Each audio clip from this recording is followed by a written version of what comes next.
live. Yeah, yeah, we going live. Hey, hey, we going live. Yeah, yeah, we going live. Yeah, yeah, we going. Yeah, yeah, we going. Yeah, yeah, yeah, we going live. From the 50-yard line, we going live. From the 50-yard line, we going live. From the 50-yard line. Hey. Real roll call. All right, now what's happening in a real roll call? Geriatric real roll call? I'm not even. Oh Lord, I'm not even going to toss the time on today. Yeah. Okay. Because I don't think that we'll go over a minute with either of these. Well, the first two at least. Okay. Albert Pujols is doing his farewell tour after 22 years. He is hanging it up. He is back with the St. Louis Cardinals. Cardinals, yep. And for the first time a few days ago, he hopped on the pitcher's mound. Now, his first pitch went yard. What are we doing? The question is right. What are we doing? I mean, I guess my thing is your farewell tour. I think of Kobe Bryant's farewell tour. I don't think I saw Kobe try to be the center or anything like it. It's like that's what it's the equivalent of. Kobe trying to be the center in his farewell tour. Like what? Like, sir. So why in 22 years you've never taken the mound? Why now? Why? That's all I'm gonna say. Why? Stop it. That's all I'm gonna say. If you wanted him to, if he had a dream or something to pitch sometime, then y'all do that in your spare time, not when it's a real game. Please and thank you. Okay. Or send him down to the minors to do that.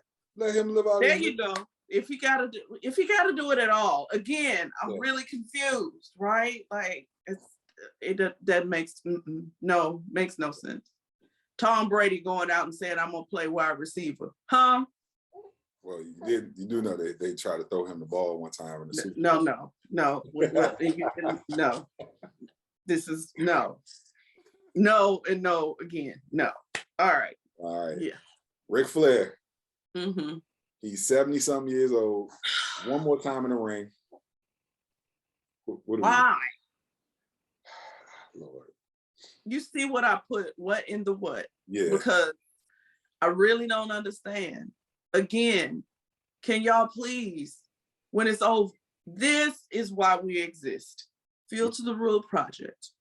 Because we need you all to be so good when it's over, it's over. Because see, at 70-something years old, and you know how I feel about wrestling, not my thing. But at 70-something years old, if it ain't out of your body, out of your system, like you should just know, like don't get in here and get hurt to the point that you won't be able to move like you need to again. You know what I mean? Like it makes no sense. I'm sorry. None. At all. None. Yeah. All right. So Sports Illustrated Swimsuit Edition is receiving backlash for the messaging around the inclusion of 5 WNBA players of diverse races, sexual orientations, and sizes. The words "we can do both" have sparked a controversy as people ponder what both means. The assumption that has people upset is to be athletic and feminine, which is also another place of contention for some fans of these ladies, as they know that some of them do not typically represent as feminine. What do you think about this swimsuit edition? So I have mixed emotions about this. I love the fact that not just the WNBA ladies, but they've got a plus size model, an older lady, and I can't remember the other person, that are all a part of this edition this time.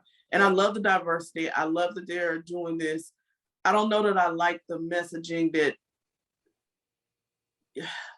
you can't be a feminine athlete is kind of what that, like they're trying to say people don't assume that you can be a feminine athlete. And I know for a fact that so many of those girls, women who play in the WNBA, like they play with their hair done, their nails, their eyelashes. They out there with the snuffleupagus on, with the makeup on. I remember that was who was that?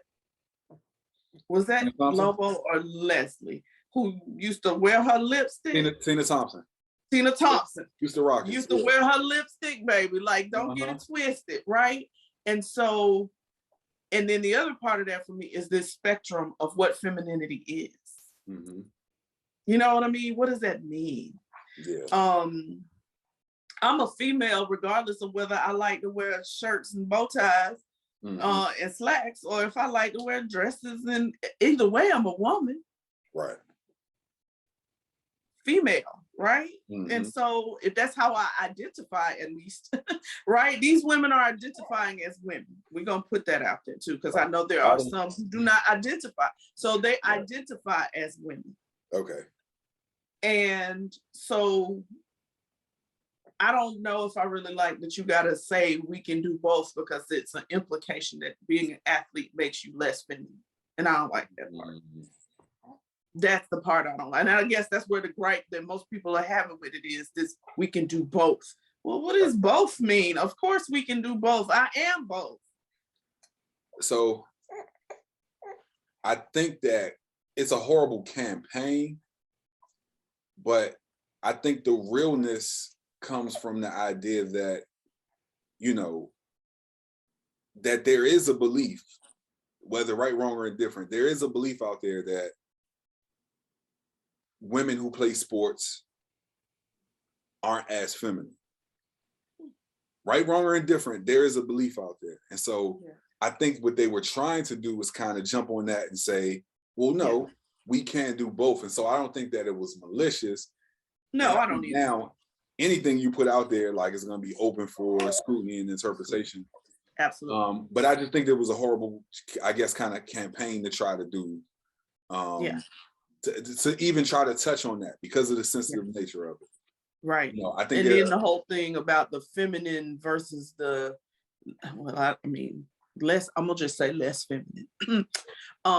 Less feminine appearance of some of them, right?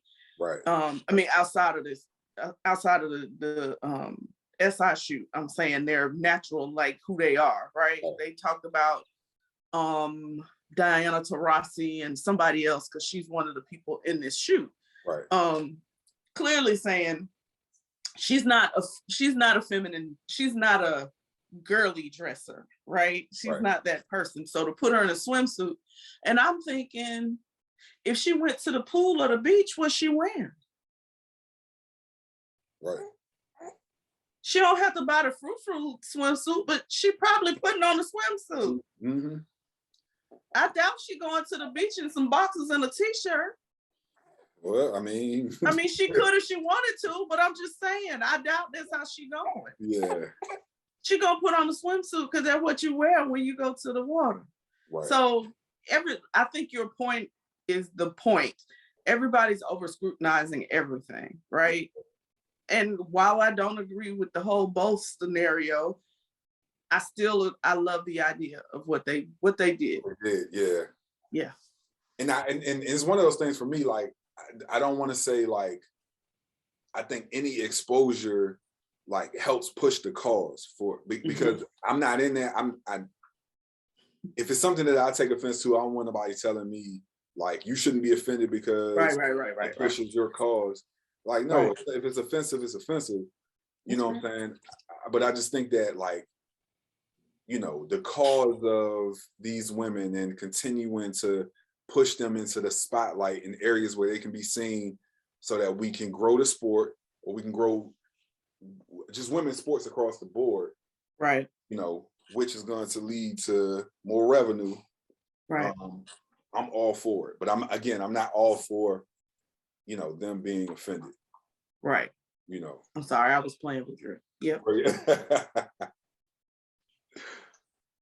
All right. That's is that it? Yeah, that's it. Put the cameras on me, put the cameras on me, put the cameras on me, put the cameras on me, put the cameras on me, put the cameras on me, put the cameras on me.